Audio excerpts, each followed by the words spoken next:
YouTube family. Today I'm sharing a glam makeup tutorial. It's all about a 3-minute video. তোমরা please পুরো ভিডিওটা সবাই দেখো আর আমার পাশে থেকে অনেক অনেক ভালোবাসা দিও। প্রথমে আমি ক্লিনজিং টিস্যুটাতে ভালো করে মুখটা ক্লিন করে নিয়ে আমি ময়শ্চারাইজার অ্যাপ্লাই করে নিচ্ছি। আমি dry skin girl, so I am using here the Nivea moisturizer.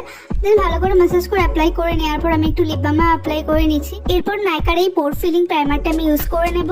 Then one shade darker এই কনসিলারটা নিয়ে আমি আমার চোখের তলা আর ঠোঁটের দুই পাশে একটু পিগমেন্টের সাথে সো ওখানে কনসিলার করে নিচ্ছি। অ্যান্ড হিয়ার আমি ইউজিং আ হ্যাক, যে ব্রাশে দিয়ে মেকআপটা ব্লেন্ড করবো ওটাতে মেকআপ সেটিং স্প্রে দিয়ে একটু স্প্রে করে নিলাম।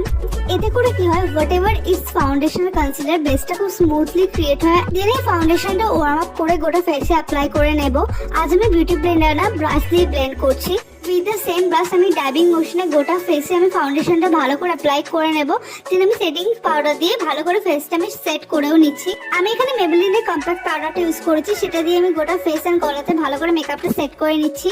ফেসটাকে শেপ দেওয়ার জন্য আমি এখানে পাউডার ইউজ করেছি। দেন আমি একটা প্যালেট থেকে ব্লাশ ইউজ করে নেব। কন্ট্রোল করার পর আর ব্লাশ দেওয়ার পর ফেসটা কিন্তু একদম চেঞ্জ হয়ে যায়, তাই না?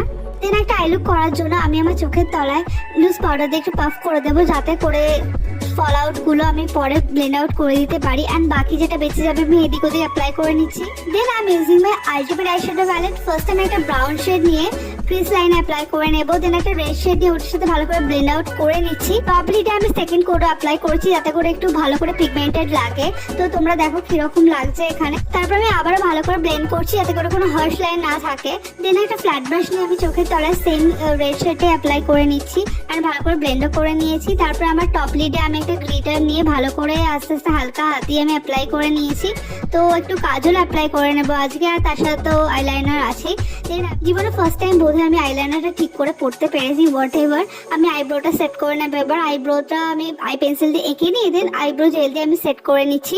আইব্রোটা বড় বড় আমি হালকা করে করি। আমি ডার্ক আইব্রো একদমই পছন্দ করি না, পার্সোনালি এটা আমার মতামত। ডার্ক আইব্রোতে আমাকে মেবি একদমই ভালো লাগে না। দেন এনওয়াইবের আমি মাস্কারাটা অ্যাপ্লাই করে নিচ্ছি। তারপর আমি লিপস্টিকও অ্যাপ্লাই করবো। আজকে আমি রেড কালারের একটা শেড চুজ করেছি and this is a hot red colour. তো দারুণ লাগছে এই কালারটা আমার আজকে। মেবি উইথাউট আইল্যাশ হয়তো লুকটা কমপ্লিটই হতো না, সো আমি এখানে আইল্যাশ অ্যাপ্লাই করে নিচ্ছি দুটো চোখে। তো দেখো আইল্যাশ অ্যাপ্লাই করার পর লুকটা কেমন চেঞ্জ হয়ে যায়। তো হিয়ার আমি using a setting spray, this is from এনওয়াইবে। তারপর আমি লাস্টে at the end highlighter apply করি। ফেসের হাই পয়েন্টগুলোতে আমি হাইলাইটার ভালো করে অ্যাপ্লাই করে নিচ্ছি। তো মেকআপ আমার পুরোপুরি ডান। এবার আমি ড্রেসটাও চেঞ্জ করে নেবো। ওইটাও ড্রেসটা একদম ভালো লাগছে না। তো হিয়ার আই অ্যাম। সো পুরো মেকআপ টিউটোরিয়ালটা তোমাদের কেমন লাগছে জানিও, আর অবশ্যই আমাকে কেমন লাগছে সেটাও জানিও। আর প্লিজ প্লিজ প্লিজ ভিডিওটা ভালো লাগলে অনেক অনেক লাইক কমেন্ট আর শেয়ার করে দিও। প্লিজ অনেক ভালোবাসা দিও, যাতে করে আমি ভালো করে এগিয়ে যেতে পারি।